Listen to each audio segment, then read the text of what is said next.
Muchísimas gracias por habernos acompañado hasta este momento y muchas gracias por seguir acompañándonos en este segundo triple histórico Congreso de Derecho Ambiental, también combinado con FIDA, con EIDA y con Coplada. Muchísimas gracias por estar presentes siempre con nosotros. Somos muy agradecidos.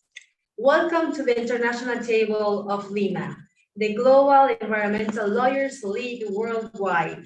We are here with our first table of international coordination. And for this, our topic today is sustainable food, agri-tourism. And we have a special guest speaker, an amazing woman that we have here to talk to you about her expertise. Anna, how are you? Anna Dostowska, how are you? I'm very well, thank you. Thank you for inviting me here for this amazing day or evening for me, and that you are all here from around the world in front of me. Yes, we are. We're so excited for your presentation. I mean, we don't know how sustainable we can be when we travel. We travel, we have tourism around the world, but we never know if we are being sustainable or not, or what agri-tourism is. So thank you so much for being here. We are honored by your presence in this Congress. Anna, if you allow me, I will introduce you to the audience so they can meet you, okay? Sure. Anna is a marketing, communications, and public relations expert who creates award-winning strategies for brands and the hospitality industry, helping destinations attract visitors. She's a Planet Happiness ambassador, storyteller, and a sustainable tourism consultant specializing in culinary tourism, food tourism, agri-tourism, community-based tourism, sustainable food systems, and regenerative travel. Her vision is putting local communities front and center as a happy place to live is a happy place to visit. She is highly skilled at creating once-in-a-lifetime travel experiences, the empowerment of women, social inclusion, nature-positive activities, and is committed to protecting cultural, culinary, and environmental heritage. She is highly skilled and has a master's degree in marketing and management from Warsaw School of Economics, a postgraduate diploma in tourism and hospitality management, and a postgraduate diploma in food studies from University of Psychology and Human Sciences in Warsaw, Poland. She speaks fluently English and German, as well as Spanish and Russian at an intermediate level. She holds a WSET certificate from Wine and Spirit Education Trust. She cooperates with Michelin star chefs, Bolt and Milo organization. Anna is also a passionate culinary travel journalist and wine columnist, publishing engaging stories in National Geographic Traveler, Business Travel, Connoisseur Circle, and Food and Friends magazine. Wow, Anna, we're so honored to have you here. Thank you so much for having this special time for us.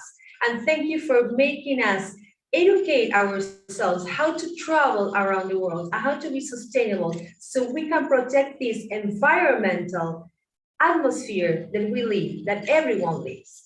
So just to start with this, Anna, what can you tell us about agri-tourism? What does agri-tourism mean? I will share with you today a lot of insights, not only about agri-tourism, but how to travel in a sustainable way, not to harm environment, and even what to do to leave a positive footprint on nature and communities. And I will be honored to share my presentation with you. And at the end, I hope that we will all know how to travel better and how to be better people. Yes, of course, please, we're excited. Please share your screen. Okay. I'm sharing my presentation with you. So again, I'm really happy and honored to be present here today, and I will share with you all my knowledge on food travel and my vision, because food is a kind of a bridge that bridges cultures and opens doors to communities to find this common ground, and it brings people together to facilitate change. because change is always good. And in the group, we are so much more powerful. And that's, I'm here today in this group of fascinating people from around the world. I'm really honored to be here. Thank you, Anna, for your presence.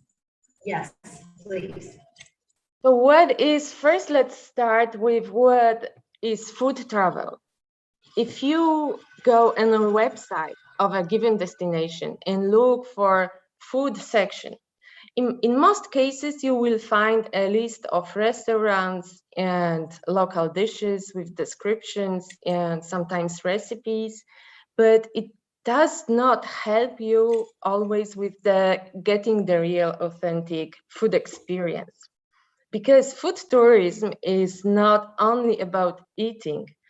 Eating is, in fact, a really small portion of the whole food experience.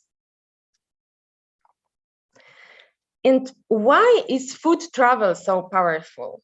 Why it is gaining on popularity, and visitors tend to spend more and more percent of their travel budget on food? Because it connects to land and heritage and culture, and it brings people and traditions closer together. And the best way of sharing stories is through food. And this is what Generations has been doing for ages. And it was that this is how humankind has been keeping its heritage for generations. And people used to share stories over food at the fireplace. Nowadays, we share stories at the kitchen table or at the restaurant, but the style, what we are doing all together has not changed. We are still telling stories over food. And food is also giving us the real sense of place. And the sense because it influences all human senses. It influences the taste, the smell, the sound, even the sight, and you know how it looks. So it's therefore we call it that it gives us a real sense of place. And also for the destinations which are competing for the same visitors, it makes a big differentiating factor, the food and food travel. It also has a big potential to fight with over-tourism, because food can direct the tourism flow to the destinations that are very popular, to less remote areas. People could go to a famous winery that is far away and off the beaten track, or the restaurant. To give you an example of the restaurant of Hisza Franco with the chef Anna Roche. She was featured in her restaurant in a Netflix series, Chef's Table. And it got so popular, and her restaurant got so popular that you have to book the table there months ahead. And it's not in the capital, it's not in the city, it's in a remote valley in Alp mountains. And people still go there, and it's near Italy. So in Italy, you have a lot of Michelin star restaurants, fantastic restaurants, but people still go there to this place because it's so powerful, because Anna Roche shared her powerful story, and it has this power to bring people and direct this tourism flow to the remote destination. So it's really, really powerful. The power of food is amazing. But can travel be sustainable? It's the title of our presentation today, is Sustainable Food Tourism. But we might ask ourselves a question. If tourism can be sustainable at all, it's like oxymoron, some might people say. It's like black snow or hot ice. It's a kind of a paradox that every time we travel, and it's not on food, so we leave a carbon footprint. And by traveling, we also impact nature. and local communities. Yes, I mean, Anna, you're so right. I mean, when we travel, it's not only about food sustainability, it's about what we do, what we are walking, how are we with our footprint, and food with T and food with D. Like everything around us is that sustainability that we are walking through. So we are not aware that we are traveling in a sustainable world or not. This is so good. Yes, absolutely. But I will tell you how to travel in a sustainable way. So if we look at the traveling from the sustainability perspective of the climate or carbon footprint, it's not sustainable. So what we can do is minimize the negative impact of tourism. And if we talk about sustainable food travel, so it's just eating and traveling in harmony with nature and local culture and society. But what if there is more to eat than that? And I will tell you that. So sustainable travel is the first step, or the kind of step on the road to establishing the collaborative relationship with nature. But if you look at this picture, the picture was created by Bill Reed, a famous scientist who created the regenerative model. And you look at it, sustainability is in the middle. It's just the step. And it's another scientist, Jonathan Day, he's the professor at the Purdue University. He says that now sustainable tourism is a low bar, and because at the end of the day we are trying not to make a mess of the place. But if we look at the regenerative model and apply regenerative principles to tourism, it could mean that we can make the place better for the future generation. It's not just leaving it as it is, but improving. And Anna Pollock, she's a famous visionary of regenerative travel. She's one of the pioneers, and she's my friend, and I'm honored to work with her on some projects. And she says that the only way we will be able to heal the earth is to improve our capability to be in relationship with ourselves and communities. And this is how we should travel. So if we look at the food travel, not as a sustainable travel, but regenerative, it means that it should have a positive impact on those all elements, positive impact on climate, positive impact of the local community, of its culture, and of its economy. So when we are leaving the place which we visited, we should leave it a better place than we found it. And we should leave the place as a better person. And so in this way, we are regenerating both the place and ourselves. And this is my vision of travel and food travel too. So if we apply those regenerative principles to food travel or any travel, it means the higher level of connection. Connection is a great word, and connection is all what tourism is about, but it's the higher level of connection with local people, with the place, with the nature. It's also higher level of our engagement in our travel, in our trips, a higher level of participation. We are not only seeing, we are not only sightseeing, we are engaging and participate. It's also a higher level of education and inspiration. We should learn from our travels. We should get inspired and inspire others. It's also a collective experience. It should be collective experience. So we should be doing things together, whatever we do when we travel, together with the other people we travel, together with the local communities. And it should have impact on our future actions. How this trip can improve my sustainable practices when I return home. So these are the questions we should ask ourselves.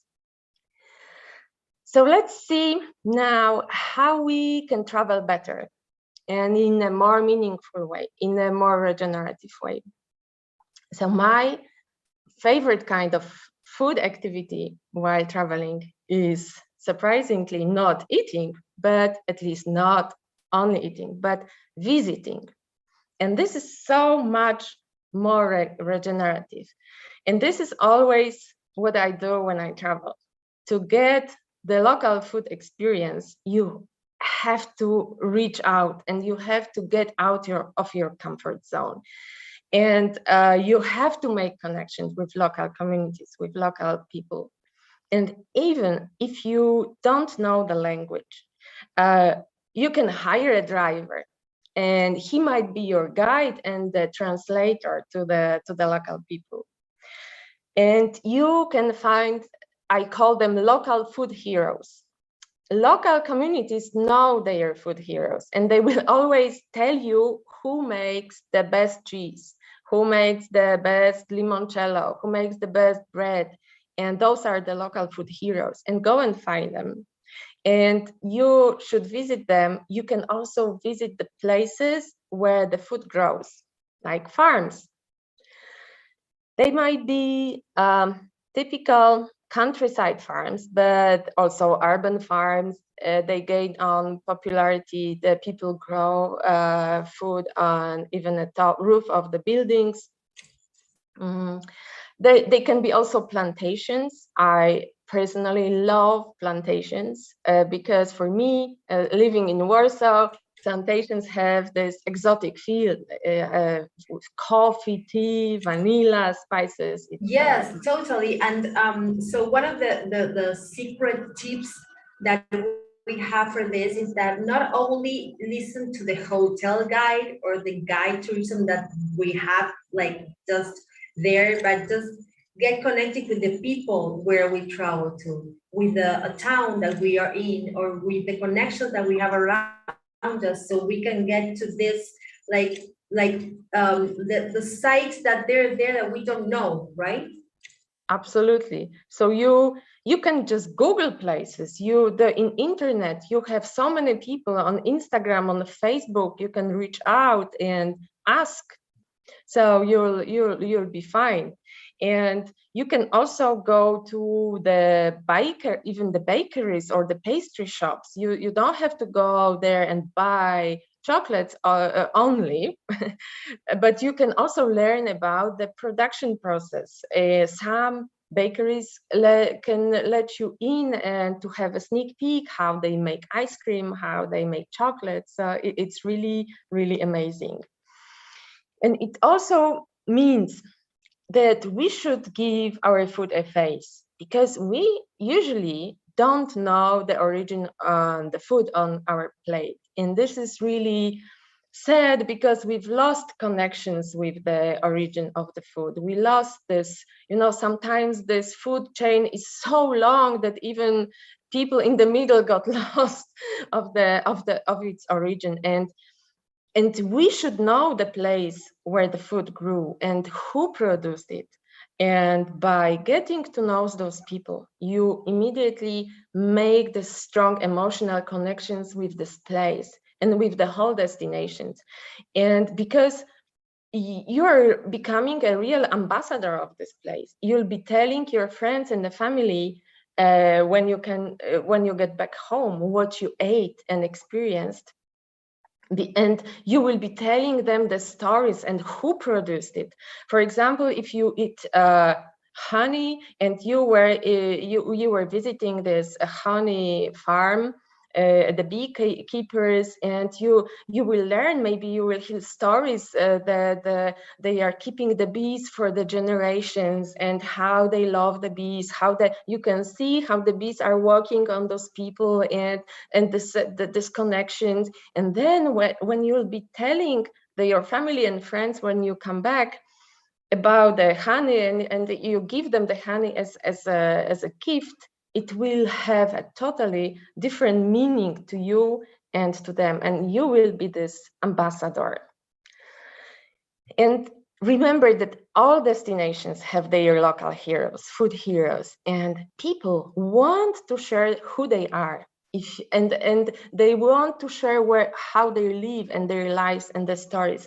And those are the stories that you won't find on Google.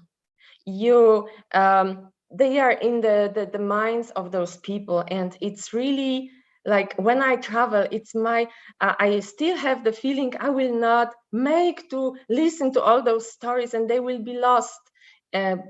And therefore I write articles too, because I want to keep those stories and save them for the generations, because they are really amazing. So yes, sometimes when we travel, we just go to the sites that we see in Google, or we just research the sites that we don't know, because there's a guide tourism or something that we go there just by our not own wisdom, but their wisdom of the guide tourists that we have around us, or just the agency that we have there. And they just give us the touristic parts of the town or the city that we are visiting, and we don't know no farms or no plant-based popular tables, the most popular things where to go or places or where to shop. So this connection with the people of the city and the town, it's essential, right? To be like sustainable with our travel. Absolutely, but you know, it's not that easy to find. When I was traveling through Spain, and in Spain there is a famous, not like very famous, but there is a beautiful town on Costa Blanca shore. It's called Denia, and Denia has a 3-star restaurant, very famous restaurant, but it's a little small town. But very few people know that Denia has the UNESCO, the name of the UNESCO capital of cultural capital of gastronomy. There are around 30 places in the world, 30 towns in the world who has this title of the UNESCO City of Gastronomy. And one of them is Denia. And really people don't know about it. And people even in Spain don't know about it. And people in Denia don't know about it. So, you know, I knew it. And I was trying to find the places, connect, you know, why it was this culinary gastronomy. What are the places I should visit? And it's so hard to find that information. So really, destinations have treasures, have diamonds, and they are not shining. They don't present it to their visitors. And it's so important that the destinations and the tourism boards and the marketing people of the destinations really present the treasures and what they have the most precious, the food and food people, and they show the visitors the route, like individual, because if you travel with the company, they will do everything for you. It's very passive. But if you want to be this regenerative sustainable tourist and you want to do it your own way, you really sometimes it's difficult. You have to put a lot of effort to find the right people. Yes, and you don't know where to go when you go there without a tourist guide. I mean, you don't know where to go, who to ask, and maybe in the town that you are, maybe people are shy and they're not so amazing with you when you ask something. But the thing that I was thinking when you were talking is that we also can reduce our emissions and our carbon footprint by walking and just asking and connecting, and just not just going with the transport of the car or the bus or something to the guide tourism site that we have. So we can walk and go by bicycle and just connect and like enjoy what you were telling us, like all the field, like go to the field. We go to the field there with our footprint, like less emissions, and just being sustainable in our kind of living and traveling to that place. And that is amazing. Yes, absolutely. So transport is one part, and we really can reduce how much carbon footprint we leave, but also the other aspects of the sustainable tourism are important, the communities, the connections, the engagement. So sometimes we should not be so feel guilty that we go by car somewhere, because we do so much more good in terms of the connection and experience and learning and living other positive impact. So we should look at the tourism as a like bigger picture, not only carbon footprint, because then we are lost. we should see the broader perspective. So my idea and my advice is like to go to the field and like field, a real field, but also I mean to the nature. And one of the forms of tourism that allows you this is the community-based tourism. Is like going and visiting local people, communities. It's also agri-tourism, and I will tell you later on what I mean about it. And also wine tourism. Wine is a specific type of tourism that we don't categorize in any others, because wine is about tasting, but also nature, staying, doing some physical work as well on wineries. So let me expand a bit on it. So farm visits, as I said before, they can be the typical countryside farm, urban farms, but we have this regenerative farming. I guess many of you who are listening or watching know this term regenerative farming, and this might be so inspiring for the people to see how we could farm in a regenerative way, with how we can improve our soil, how we can do farming and grow food without the artificial fertilizers, and how we can grow food that is tasty and full of nutrients. And also we can treat the farm visit as education. And you see on this photo below, it's my family. I brought my parents to, when we were visiting Spain, I thought that they might spend a day at a farm and learn something about the local, what they are growing. And you know, we are standing on a rice field near Alicante, near Valencia, I guess. And Valencia is a huge region when they grow rice. And you would not think about rice fields around Valencia, but this is what they do. And they've been growing rice there for many, many years, for hundreds of years, until the malaria came. And people associated malaria with water and mosquitoes, and they stopped doing the growing rice for many years, until the recently. But it's so amazing, and we went there, we met the young farmers, and my parents was really amazed. And I think everyone can do this, invite friends and spend the day like this. And so we can visit the farm, but we can also stay at the farm a bit longer and take an active part of the farm life. We can work a bit. When you work with the soil, so many endorphins are working in your body, and you feel happy, although it's a physical work, but your mind is healing. And really, even doctors are prescribing stays at farms as a healing, as they, you know, part of the therapy. When someone is stressed or burnt out, they say they should go and work on the farm like 3-4 days or a week, and this is such a healing experience. The connection with the earth that you said from Anna Paul, like the connection with the earth, right? Absolutely, and it's healing your mind, and you heal the earth too. So it works both ways. So you can stay in the farm for a bit longer. What else you can do? It's we call it foraging. Maybe you heard the name. Foraging is going to nature and collect and pick up what is growing naturally. You can go to the forest and you can pick up mushrooms or berries.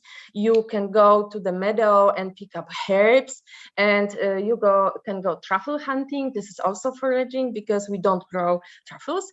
And here on the photo you see the photo that I made a month ago. I was in northern Greece on truffle hunting, and this is the dog Dorita, and it's fun for dogs. It's fun. It's like playing hide and seek. Someone is seeking the ball for them and they are running around the forest and trying to find it. And it's such an amazing experience because you collect the truffles and then you cook with this, you drink wine, and it's so great. When I think of it, I have goosebumps. It was one of the best experiences I had. Also, wine tourism. Wine tourism, we associate, going to the winery, drinking wine, buying wine, and leaving. But there is so much to it. You can, of course, during the harvest time, you can pick up grapes. But besides harvest, you can go and help at winery. It's really growing, and you would be surprised how many people go to farms and dig and water plants and cut what it needs to be cut, and they are doing this for free because they love wine. Also, what is happening now with wine tourism is that we have more and more biodynamic and organic wineries, and they don't look like you on the photos, that the straight rows and just the soil that you see. It grows also with the other kinds of plants. You see chicken going, some goats or sheep, and this wine grows naturally. So it has natural yeast, not added artificially. And even, the biggest names of wines and biggest wineries are doing this. So you might go and learn about it. Also, there are some activities you can do on wineries. You can experience art.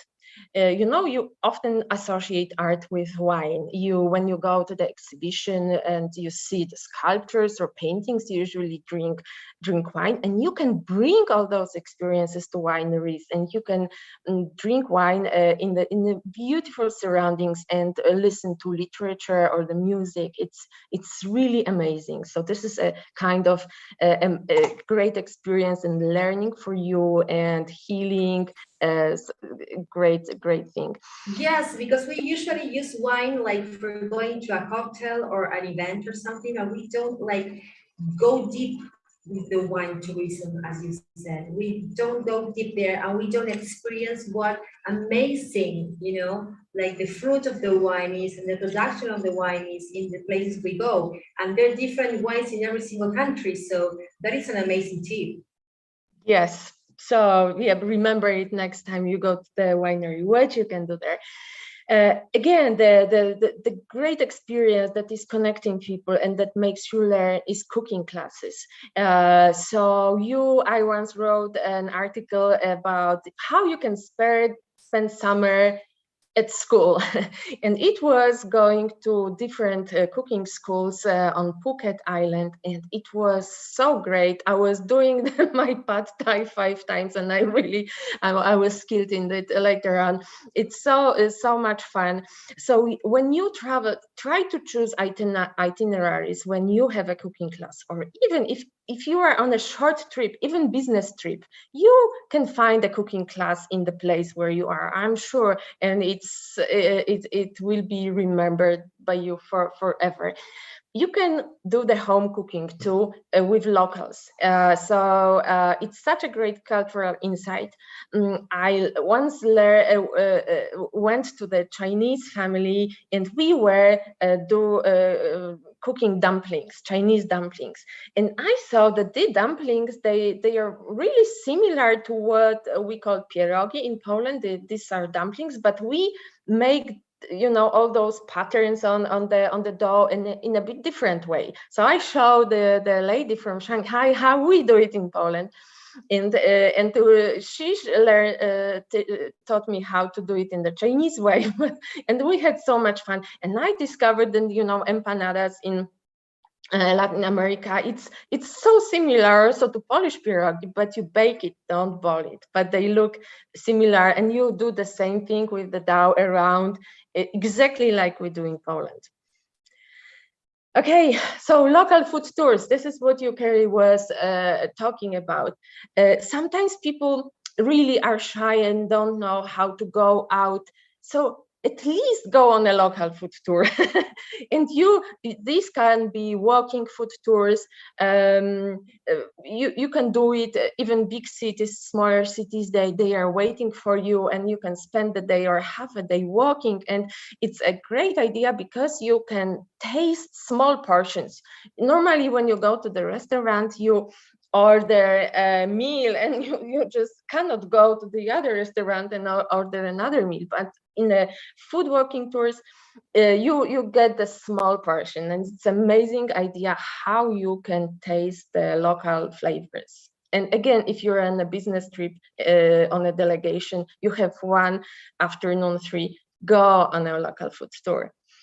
Other experiences, I call it make your own. So when you go to olive farm, they let you press your own olive. You virtually are pressing the olives, and you get it in the bottle, and it tastes so different.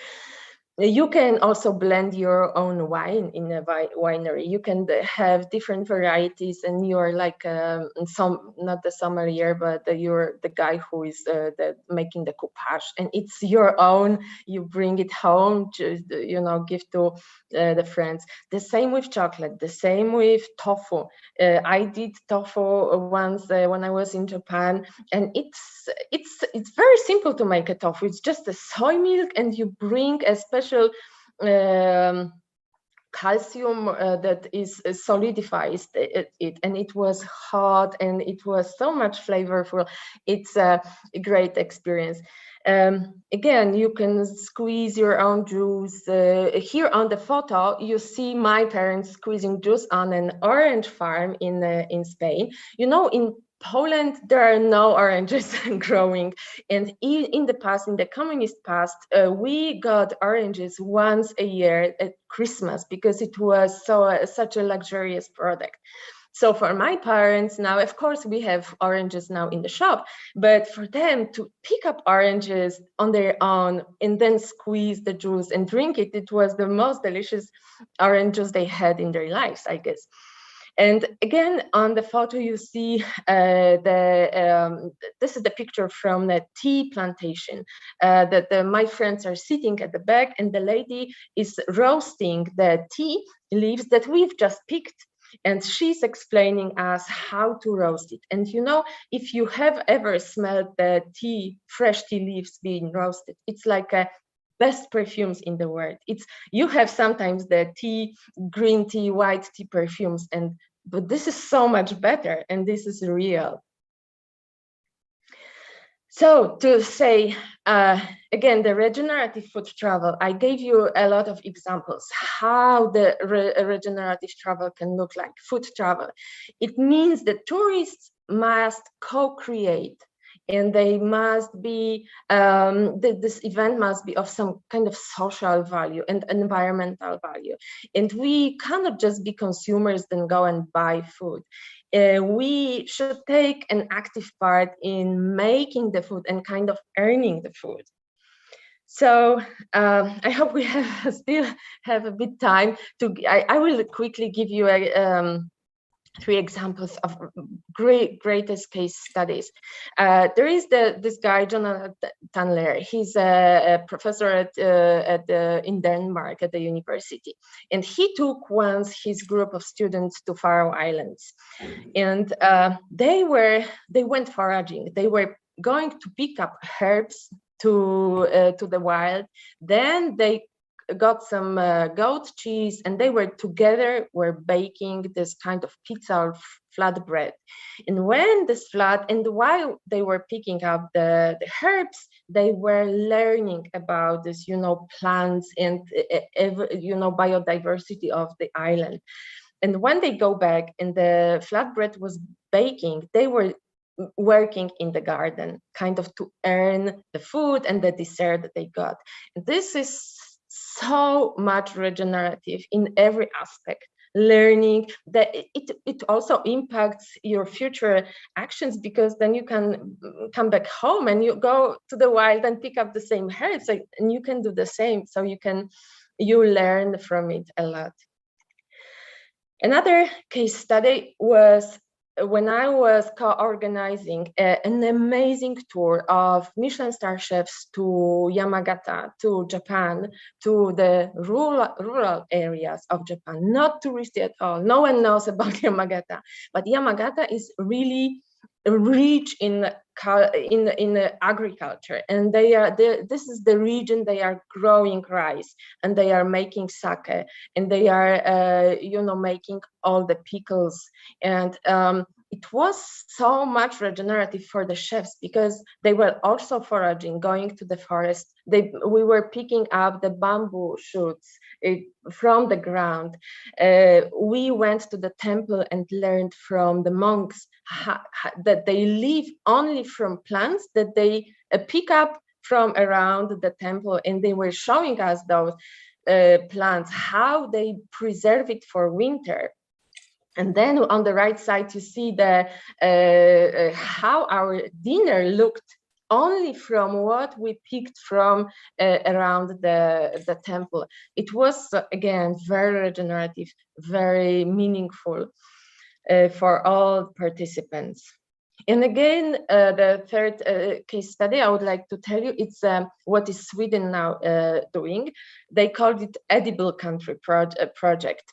They picked up several chefs, famous chefs from all Sweden, and they created tables in the nature.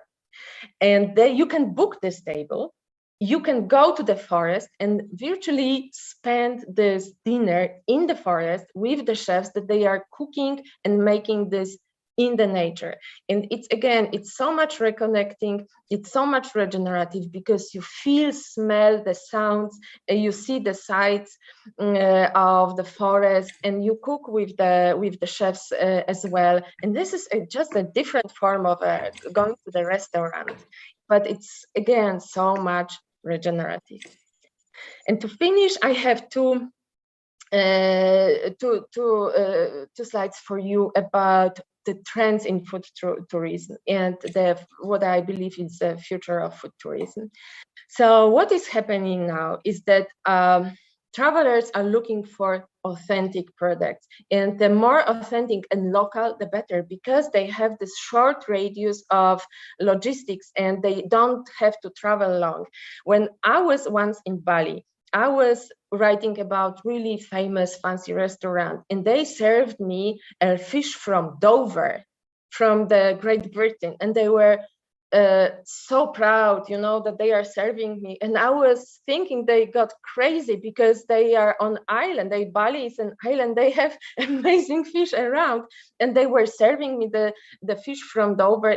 It's really crazy. So this is not the way we should go. We should really serve what is growing, what is living around.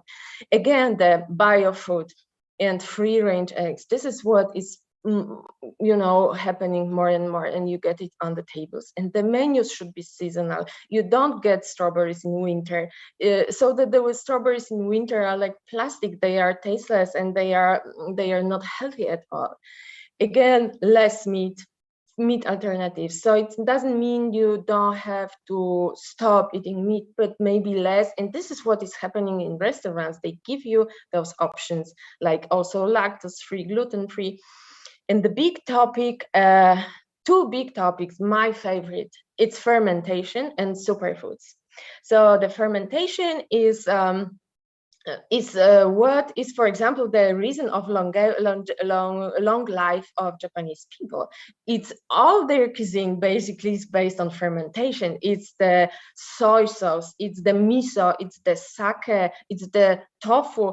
so it's all their cuisine is based, and the pickles, and fermentation is now coming back to the fine dining, even to the high tables, because it was considered to be a farming low quality food, the fermented food. Like in Poland, we have this cabbage, the sauerkraut, and we were not boasting of it, because poor people were eating fermented foods, because this is how they preserved food for winter in the past. And now they discovered, and they even got the Nobel Prize for it, how the fermented food is working for your body, because you have the second brain in your guts, and the fermentation food, it works the best for it. So again, the superfoods is the next big topic.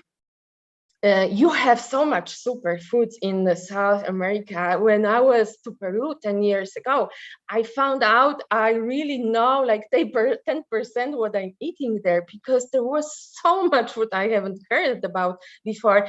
And for me, it was such a big lesson, and I would love to come back and try again those amazing foods. And to finish, the future of food tourism, it should be that biodiversity, the different varieties of food that you're growing locally. Why people in the world know only the Cavendish banana shape, when you have like hundreds of other bananas. And the same with ancient grains, with grains that are not gluten, full of gluten. We are reviving this, but this is really future, but it's happening in the regenerative farming. The grains are coming back, and the old varieties are coming back, and the healthy soil is coming back. So yeah, I was trying to be quick. I thought that, the time I was given would be a lot, but I wanted to tell you so much and tell you how we should travel. And no matter how qualified you are, I know you're not going to change the world yourself. And my work is not about me, but together to start conversations about the food and through food. And that's why I'm here. And if you want to connect, you can connect on LinkedIn with me, or email me, or if you want to have some consultation about the food experiences for your families, your businesses, whatever, just reach out, and I'll be happy to talk to you. Anna, this is amazing. I mean, the secret tips, not more secret anymore, that you gave us, it's amazing. And I think that engaging, participating, learning, inspiring us and others, and connect with the locals and the fields and the food and the wine tourism. I never heard of that phrase, like wine tourism. That we get friends, like you say there, and the planet will be connected with us, and we will be connected with the planet. And I have a question for you. What is your vision of for the culinary tourism experience that you had? Like, what is your vision for that in the future? Yes, I will be happy to travel around the world and be sure that what I'm eating comes from the healthy soil, and comes from, and that this is the best diverse food I can get from the local farming, and that the farmers are happy, and that I'm not leaving any carbon footprint at all when I'm traveling, and that I might inspire other people and learn from others, and that I will keep the stories that I hear from them forever. So this is my vision. This is my mission, to tell other people how to travel this way. Thank you. You can stop sharing screen if you want.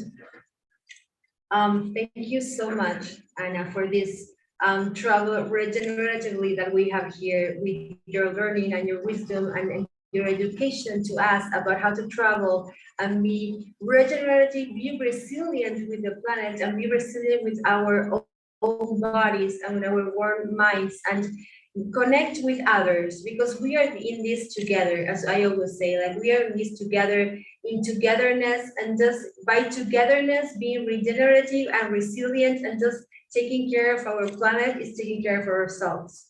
So this is a new way for me. I've learned a lot. I'm gonna see this YouTube link a lot, like a lot. So to like just like memorize every single thing that you gave us. Thank you so much, Anna, for this time with us. Thank you so much And for how to meet letting us you? learn from you. Thank you so Yeah. much for your heart, for your wisdom. Thank you for every experience that you shared with us, because this is precious. And this time for us, it's an honor to have you in Lima. It's an honor to have you here in this academic congress, and we are honored by your presence. And we want more from you. So we're going to take you to Vision, the section of Lima. So thank you so much for being here. Thank you. I would really love to meet you all in person. It's so much different. It's so much different energy to see people reacting to what you're telling. So hopefully in the future, we will have a chance to meet you as well. Yes, of course. Yes, of course. Maybe next year or the next year, but we're going to meet together. Yes. Thank you so much. Thank you. Bye-bye. Muchísimas gracias por estar con nosotros compartiendo esta mesa. No se vayan porque tenemos muchas más mesas para ustedes. Thank you for sharing this first table of international coordination. Stay with us, stay tuned, because we have so much more in this academic congress, in this second triple encuentro histórico de derecho ambiental. Gracias.